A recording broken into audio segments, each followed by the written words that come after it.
CNE news में आप सभी का स्वागत है और अब लेते हैं खबर विशेष की ये खबर।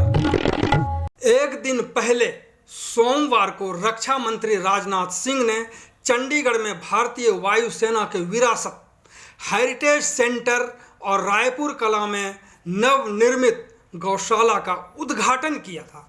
इस उद्घाटन के बाद से ही शहर में कई तरह की चर्चाएं शुरू हो गई हैं और कुछ तो इसके मायने भी समझने की कोशिश करने में जुटे हुए हैं। हमारे मन में भी इसी तरह के सवाल उठ रहे थे। सो इसके मायने समझने के लिए कांग्रेस के वरिष्ठ नेता और 2 बार मेयर रह चुके सुभाष चावला से जानने और समझने की कोशिश करने के लिए उनके पास चले गए। सबसे पहले हमने उनसे समझने की कोशिश की कि जब चंडीगढ़ शहर में पशुपालन की अनुमति ही नहीं है तो यहाँ गौशालाओं की ज़रूरत ही क्यों, जबकि यूटी कर्मचारियों को प्रशासन फ्लैट नहीं दे पा रहा है क्योंकि प्रशासन के पास जगह जमीन नहीं है, लेकिन गौशालाओं के लिए तो है। दूसरा, रक्षा मंत्री ने चंडीगढ़ में हो रहे विकास कार्यों को लेकर पूरा का पूरा श्रेय प्रशासक बनवारी लाल पुरोहित और प्रशासन को दिया है, जबकि मंच पर सांसद किरण खेर भी बैठी थी। क्या यह लोकसभा चुनाव 2024 के लिए कुछ इशारा समझा जाए? तीसरा, आम आदमी पार्टी के 14 पार्षदों में से सिर्फ 2 ही पार्षद राजनाथ सिंह के कार्यक्रम में पहुंचे, 12 अन्य पार्षद नहीं गए उनके कार्यक्रम में, जबकि सूत्रों से जानकारी मिल रही है कि आम आदमी पार्टी ने अपने पार्षदों से इस कार्यक्रम में नहीं जाने के लिए कहा था। इसी को लेकर के हम बात करेंगे। चावला साहब, गौशाला का मतलब सबसे पहले समझाएं कि शहर में औचित्य क्या है गौशाला का। देखिए, ये जो गौशाला बनाई है एक गंभीर समस्या है चंडीगढ़ में, और अगर ये नीति ना बदली गई तो ये समस्या आगे भी चलेगी। उस वक़्त जब चंडीगढ़ में पशुपालन की इजाज़त थी तो शहर के आसपास जितने 22 गांव थे, कुछ कॉलोनियों में लोगों ने पशु बांध रखे थे, और जब वो दूध देना बंद कर देते थे तो उनको छोड़ देते थे और शहर में वो घूमते थे। या ये कहें कि बहुत से जो दूध देने वाले पशु भी थे उनको भी चोरी छिपे रात को शहर में छोड़ा जाता था, क्योंकि यहाँ हरे भरा घास है, बड़े बड़े पार्क हैं, खुला एरिया है, तो वो सारा दिन अपना घास चर के शाम को वहाँ चले जाते थे। अब समस्या उस वक़्त भी थी, मैं भी 2 बार मेयर रहा हूँ तो मेरे टाइम में भी हुआ, एक्सीडेंट होने शुरू हो गए, कुछ एक मौत तो बिल्कुल मेरे सामने हुई थी, एक यंग लड़की की। 24 सेक्टर में बैल ने लाल कपड़े पहने, तो कहते हैं कि बैल थोड़ा लाल कपड़े देख के भड़कता है। उस वक्त भी हमने बहुत इसका गहराई से इसका मंथन किया था कि समस्या को ख़त्म कैसे किया जा सकता है। मेयर काल में भी ये मेरे काल में ही मैं बात कर रहा हूँ, तो 2-3 घटनाएं भी हो गई ऐसी जिसका लंबा जिक्र हो जाएगा, लेकिन समस्या पे गंभीरता से जिक्र करने के बाद जो हमारे सामने इसका मूल समस्या ये आई कि अब चंडीगढ़ पूरे का पूरा करीब शहरी हो चुका है, और म्यूनसिपल एक्ट के मुताबिक उस वक़्त ये बैन कर दिया गया था कि चंडीगढ़ में ना गांव में ना किसी और कॉलोनी में कोई भी पशु नहीं रखा जा सकता। लेकिन समस्या तो थी, शहर में आ रहे थे, तो उसमें जब हमने इसमें गहराई से गए तो हमें पता ये लगा कि पंजाब, हरियाणा, हिमाचल, यहाँ से लोग जो ये जिनको आवारा पशु या आजकल बेसहारा पशु का नाम दिया है, ये वहाँ से आ रही हैं। चंडीगढ़ में अगर कोई पशुपालक थे भी तो वो भैंसे पालते थे, गाय नहीं पालते थे, बहुत कम किसी के पास होगी थी। और आपको कहीं शहर में भैंस तो नहीं मिलेगी, गायें ही क्यों गौशाला में आ रही हैं। इसका बड़ा कारण ये देखा गया कि कोई समय था, एक थोड़ा सा मुझे डेयरी करने का तजर्बा भी है, गाय की किसी वक्त ये माना जाता था कि वो 10-12 साल 15 साल तक दूध देती है, और 1-2 साल बीमार होने के बाद जो मालिक हैं उन्हीं के किले पे इसकी डेथ हो जाती है। अब क्या हुआ कि ज़्यादा दूध लेने के चक्कर में, जल्दी दूध लेने के चक्कर में कुछ इंजेक्शन आ गए। वो इंजेक्शन लगातार जब लोग पशुपालक लगाते जाते हैं तो जो गाय 10-12 साल दूध देती थी वो 6-7 साल में उसने दूध देती है, और उसके बाद वो जिसको पंजाबी में फंडर बोलते हैं, दूध देना बंद कर देती है। और वो जब देखती है कि अब 6 साल उम्र तो उसकी वही है 15-16 साल, तो 9 साल पशुपालक कहते हैं हम कैसे पालेंगे। वो क्या करते थे रात को, आज भी करते हैं, कि अपनी चोरी छिपे ट्रालियों में भर के लाए 3-3 4-4 गाय और चंडीगढ़ के आसपास रात को खुले में छोड़ दिया। ये समस्या उस वक्त हमने पकड़ ली थी, और एक फैसला भी किया था चंडीगढ़ पुलिस से मिलके कि रात को ठीकरी पैरा लगाया जाए जो चंडीगढ़ में एंट्री पॉइंट है, कि जो लोग ट्रालियों में आते हैं उनको पकड़ के ट्रालियाँ बंद कर दी जाएँ। और उनके ऊपर केस रजिस्टर्ड किए जाएं कि चंडीगढ़ में आप ये नुकसान कर रहे हैं। लेकिन समय के मुताबिक मेयर बदल जाते हैं, अफसर बदल जाते हैं, और भारतीय जनता पार्टी के एक हमेशा दिमाग में रहती है कि हम गौशाला के मामले में इसको हिंदू सेंटीमेंट के साथ जोड़ देते हैं। लेकिन मैं ये समझता हूँ कि मैं भी हिंदू हूँ, मैंने कुछ स्टेप्स लिए भी थे कि ये इनके सड़कों पे एक्सीडेंट ना हो, इनकी मौत ना हो, लेकिन ये हल नहीं है गौशाला। मैं फिर कह रहा हूँ ये गैरकानूनी है मेरे हिसाब से। इसके ऊपर अब चंडीगढ़ में काउ टैक्स लगा दिया गया। हर स्टेट की अपनी जिम्मेवारी है। अगर उनकी स्टेट के ये पशु हैं, आवारा कह रही है, बेसहारा के लिए, तो उनकी जिम्मेवारी बनती है। हिमाचल का बॉर्डर बिल्कुल खुला है। अगर आप देखेंगे जितनी हिमाचल की गायें आ रही हैं, ये सारी पहाड़ी में से, कसौली से, इधर से, बद्दी से, ये सारा निकल के चंडीगढ़ में आ जाती हैं, जंगलात की तरफ सारा। और बड़ी खतरनाक गायें हैं वो आदमी को भी मार सकती हैं, वो आदमी के ऊपर अटैक भी करती हैं। ये समस्या सारी कुछ पता है अफसरों के पास, जो पुराने अफसर जो कॉरपोरेशन में जो बैठे हैं। लेकिन जब नए अफसर आते हैं, नई पॉलिसियाँ बनती हैं, तो ये पिछली बातों को शायद उसको रिव्यू नहीं किया जाता। अब समय ये है कि कितनी देर करोगे आप और कितनी गौशाला और बनाओगे। सबसे बड़ी बात है सर कि एक कहावत है कि माल खाए बांदरी मार खाए रीछ। तो कुल मिलाकर के जो हिमाचल है, पंजाब है, दूध तो सारे ये पिएंगे मजबूती के लिए, और जब गायें दूध देना बंद कर देंगी तो उसको झेलेगा चंडीगढ़। कौ सेस लगा करके, ज़मीन दे करके, गौशाला बना करके।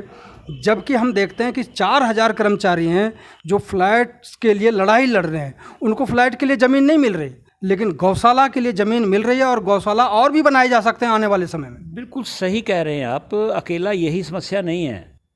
पहली बात तो यह है कि अगर इसको सही रखना है तो एक इंसान से नहीं, एक परिवार जितना खर्चा एक गाय पे आता है। बिल्कुल। आज इंसान के खाने की सामान में और गऊ के उसमें चारे में कोई फ़र्क नहीं है, रेट में इतना महंगा है। कितना हम चंडीगढ़ की जनता पे बोझ डालेंगे, कितना और टैक्स लगाएंगे, क्यों दें फिर। देखिए हम फिर कह रहे हैं कि शहर में समस्या अकेली ये नहीं है टैक्स वाली, ट्रैफिक की समस्या आती है, गंदगी की समस्या आती है, वहाँ मरते हैं लोग, स्लिपर होते हैं, स्कूटर वाले स्लिप हो जाते हैं। जगह जगह आप देखेंगे, सुबह जाके देखेंगे, रात को ही चर के जाके दूसरी जगह बैठ जाती है चौकों के ऊपर। किस सड़क पे कितना गोबर पड़ा होता, कितने साइकिल वाले वहाँ गिरे, कितने स्कूटर वाले स्लिप हुए। कितनी रिपोर्टें हैं थाने में इस बात के लिए कि गाय को बचाते बचाते, एक आवारा पशु को बचाते हुए कितनी लोग जान चली गई। कभी जैसे ये कश्मीर फाइल और केरला फाइल बनती है, कभी ये फाइल भी तो बना के देखें कि चंडीगढ़ में जो आज तक मौतें हुई एक्सीडेंट से, उसके पीछे इन आवारा जानवरों का कितना हाथ था। बिल्कुल। लेकिन सर एक चीज़ और है कि जैसे हम पैसा भी लगाएंगे, जगह भी देंगे, गौशाला भी बनाएंगे, क्या इन राज्यों की भी कोई जिम्मेदारी है कि उनकी गाय यहाँ पे आ रही, या यहाँ के लोगों को इन राज्यों में जाकर के अपनी बात को उठाने की ज़रूरत है, कहीं है? देखिए एक अच्छी बात है कि एक ट्राई सिटी कोई कमेटी बना रखी है एडमिनिस्ट्रेटर ने, जिसमें हरियाणा, पंजाब या खासकर चंडीगढ़ के डीसी, पंचकूला के डीसी और मोहाली के डीसी है। क्यों नहीं ये मामला वहाँ पे लाया जाता कि जी वो रोकें वहाँ पे चंडीगढ़ में जो रात को इलीगल। मैं समझता हूँ कि ये पंजाब गवर्नमेंट, हरियाणा गवर्नमेंट को भी करना चाहिए। ये समस्या पंचकूला में भी बढ़ रही है जी बिल्कुल। वहाँ भी यही स्थितियाँ आ रही हैं, क्योंकि उनके अगले जो गाँव लगते हैं वो आके पंचकूला में छोड़ जाते हैं। एक दो आदमियों को उनके खिलाफ मुकदमा रजिस्टर करना चाहिए, जो अपनी गाय जब तक दूध देती है, जब वो दूध देना बंद करती है क्यों छोड़ते हैं, ये उनकी जिम्मेवारी है। मुनाफा, पैसा, सब कुछ तो उन्होंने उससे कमाया है ना।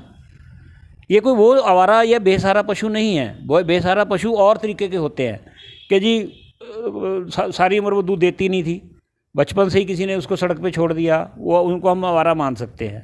ये तो हेल्दी गायें हैं, ये कोई वो नहीं। आप देखेंगे गौशाला में जाने के बाद तो बीमार होती देखी है मैंने। गौशाला की हालत तो कई बार ऐसी हुई है कि वहाँ पे कोई, वहाँ ठंडी में तो कई गायें मरती रही, हर ठंडी गर्मी दोनों में मरती है, बुखार से मरती है। मैं जब मेयर था, और उस मेयर के बाद अब भी जब मैं गए एक बार, शशि शंकर तिवारी जी इसको आवाज़ उठाते रहते हैं, चाहे वो आज हमारी पार्टी में नहीं है, लेकिन उनकी एक मैं तारीफ़ करूँगा कि इन मामलों में हमेशा वो उठाते थे। मुझे ले गए एक दिन वहाँ पर, मैं हालात देख के हैरान हो गया कि ये गौशाला बनाने से अच्छा तो इनको खुले में छोड़ दिया जाए। और मैं आपको बताऊँ, आज मैं मानता हूँ, एक बार मेयर होते हुए जब मैं 25 उसमें इंडस्ट्री वाला फाटक में गया, बारिश का महीना था, जिस हालात से वहाँ गाय फिसल के मर रही थी, उनकी टांगें टूट रही थी, मैंने गुस्से में गेट खोल दिए थे कि खोलो, इनको बाहर जाके घूमने दो, इनको घास चरने दो। इससे ये तो एक वो बूचड़खाना है। ये बूचड़खाना तो 5 मिनट के लिए दुख देता है कि आया और कट दिया, ये तो तड़प के मर रही हैं। यानी कि गौशाला बनाना ये निदान नहीं है, ये तो तय हो गया। दूसरी बात, कल राजनाथ सिंह जी को सभी सुन रहे थे जब उन्होंने भाषण की शुरुआत करी और जितने भी मंच पर विराजमान लोग थे उन लोगों के नाम लिए गए तो उनमें किरण खेर का भी नाम आया, स्वाभाविक से है। लेकिन बाद में उन्होंने बनवारी लाल पुरोहित जी जो कि प्रशासक हैं चंडीगढ़ के, उनकी तारीफ बहुत की गई और बार बार कहा गया कि बनवारी लाल पुरोहित जी ने बहुत अच्छा काम किया, शहर के लिए ये किया, और एक बार नहीं कई बार। लेकिन उसमें से किरण खेर के बारे में जो स्थानीय सांसद हैं कुछ ना कुछ काम किया होगा ज़रूर, लेकिन कभी तारीफ के पुल हम बांधते नहीं देखे। क्या इसका मायने समझे? लोकसभा 2024 को चुनाव को लेकर के भी हम देख सकते हैं क्या? मधुकर जी, ये एक विशेषण होता है जो राजनीतिक विशेषज्ञ करते हैं, आप मुझे उस भूमिका में लाना चाह रहे हो मुझे लगता है, क्योंकि मैं इसका भी मायने समझना चाहता हूँ। मायने सिर्फ साफ है, बिल्कुल ये बात पक्की है, बीजेपी के सर्कल में भी है, वो मानने भी लग गए हैं कि शायद अगली टिकट किरण खेर जी को नहीं मिलने जा रही। तो ये दिल्ली वालों को भी पता होता है जब नहीं मिलने जा रही तो अब तारीफ किसकी करनी है। एक आपको याद होगा मैंने बहुत से बयान दिए थे कि राजभवन ही बीजेपी को चला रहा है, सोलंकी जी के टाइम में कहा, सोलंकी के टाइम में, और इनके टाइम में भी कोई कमी नहीं आई।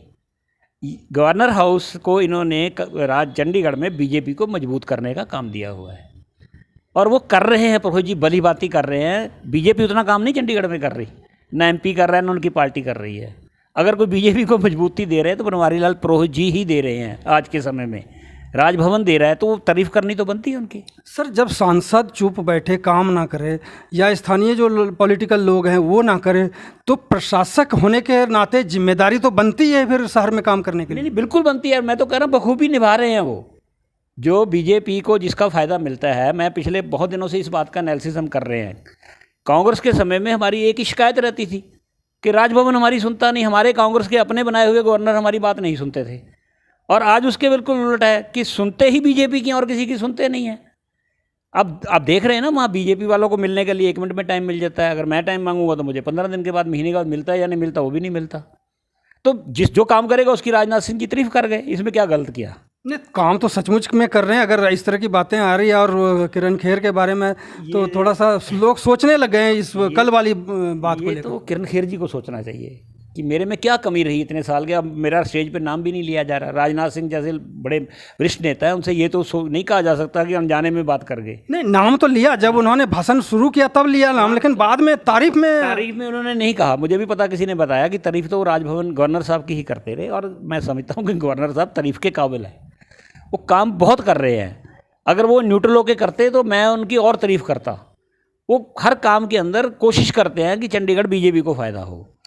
बिल्कुल सर, जब डेवलपमेंट वर्क होगा, सत्ता उन लोगों की है तो निश्चित रूप से फ़ायदा तो जो सत्ता में होगा उसको होगा। लेकिन सवाल उठता है कि एमपी का इस तरह से नहीं लिया जाना, ये एक काफ़ी चर्चा है हालांकि शहर में। ये चर्चा होगी आगे, धीरे धीरे देखना और होगी। और मैं ये समझता हूँ कि जब जब चुनाव आते हैं, ये कोई नई बात नहीं है। जब चुनाव का ये चुनावी साल है, अगले साल इन दिनों में हम चंडीगढ़ में चुनाव में उतरे होंगे। अगर कहीं पहले फेज़ में चंडीगढ़ का चुनाव आ गया, 3 फेज़ में होता है, आखिर में जाएगा तो जून जुलाई में जाएगा, जून में जाएगा। अगर पहले फेज़ में आ गया तो हो सकता है मार्च के महीने में भी चुनाव में उतर जाए हम, मई में तो उतरेंगे। तो इसको हम चुनावी साल कहते हैं। और चुनावी साल में अब देखना भी कुछ दिनों में पार्टियों में इधर उधर आना जाना बढ़ जाएगा।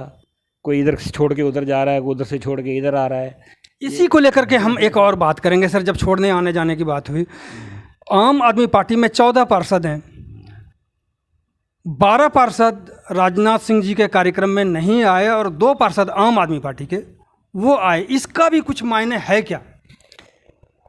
देखिए, कुछ खबरें, जब ये पिछला मेयर का चुनाव हुआ उसमें आम आदमी पार्टी में हल्की फुल्की फूट की बाहर आनी शुरू हो गई थी।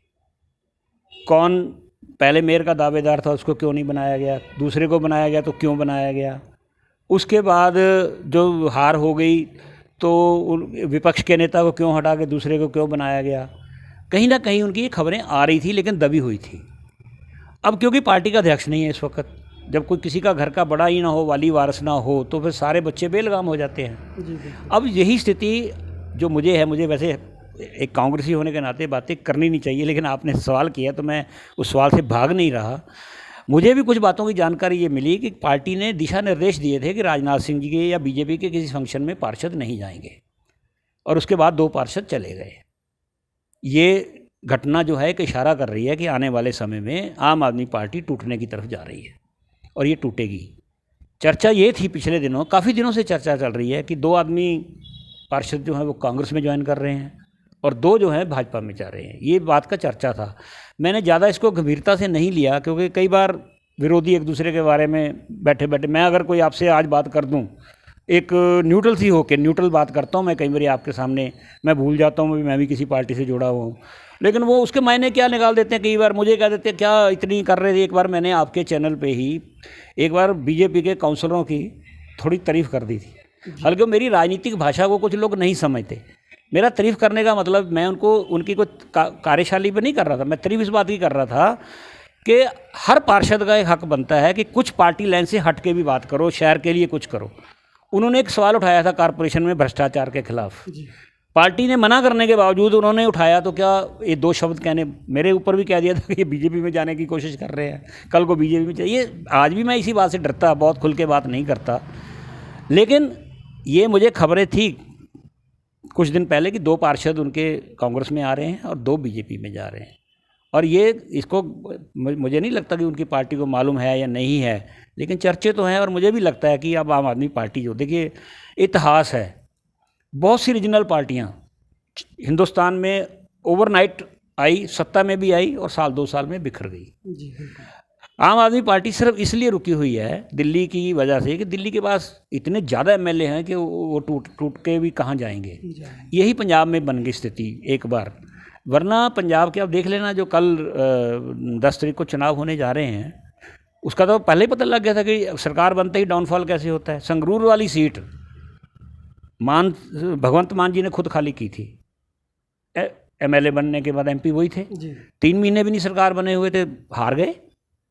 जलंधर में देख लेना, दूसरे तीसरे नंबर से भी पिछड़ेंगे जो आम आदमी पार्टी।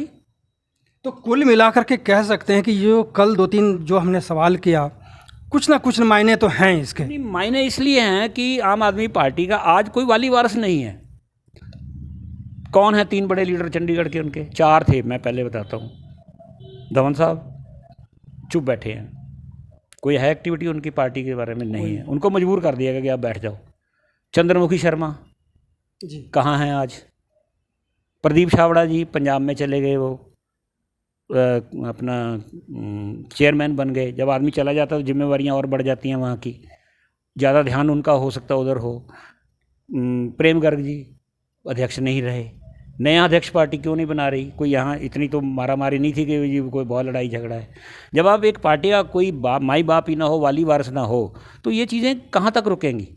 उनके होते हुए नहीं रुक रही थी तो आप कैसे रुक जाएंगी? ये तो बहुत जल्दी देखना आप, 2-3 महीने 4 महीने में जो कुछ होगा चंडीगढ़ में। चुनाव का वक्त आ रहा है और हर काउंसलर के दिमाग में एक चीज़ होती है कि मेरा भविष्य कहाँ है, मैं क्या अगली सीट आम आदमी पार्टी में जीत सकता हूँ, नहीं जीत सकता हूँ, मुझे जीतूंगा तो क्या। उनको नहीं पता लगता कि वार्डों में काम नहीं हो रहे या वार्डों पे क्या क्या एलिगेशन लग रहे हैं, किस तरह फूट पड़ी हुई है। वो लाडी कर रहा है अकेला, उसमें पहलवानों के समर्थन में धरने पे बैठा है। कोई पार्षद गया वहाँ? कल मैं उनका देख रहा था कैंडल मार्च, कोई उसमें कोई और बड़ा लीडर गया है? तो ये क्या निशानी है? फूट नहीं है पार्टी के अंदर, क्या है? और फूट तो सर कल जो है उसमें हमें लगता है कि वही 2 गए और 12 नहीं गए। पार्टी के निर्देश के बावजूद अगर वो 2 चले गए तो क्या इशारा कर रहे हैं? वो अपना रास्ता बना रहे हैं आगे के लिए। तो रास्ता बना रहे हैं। आने वाले समय में आम आदमी पार्टी या चुनाव लोकसभा जो है 2024 में वो, और फिर क्या क्या चावला साहब ने जो मायने समझाया, ये समझने वाली बात है। बहुत बहुत धन्यवाद सर आपका। शुक्रिया जी। CNE न्यूज के साथ बने रहने के लिए आप सभी का बहुत बहुत धन्यवाद।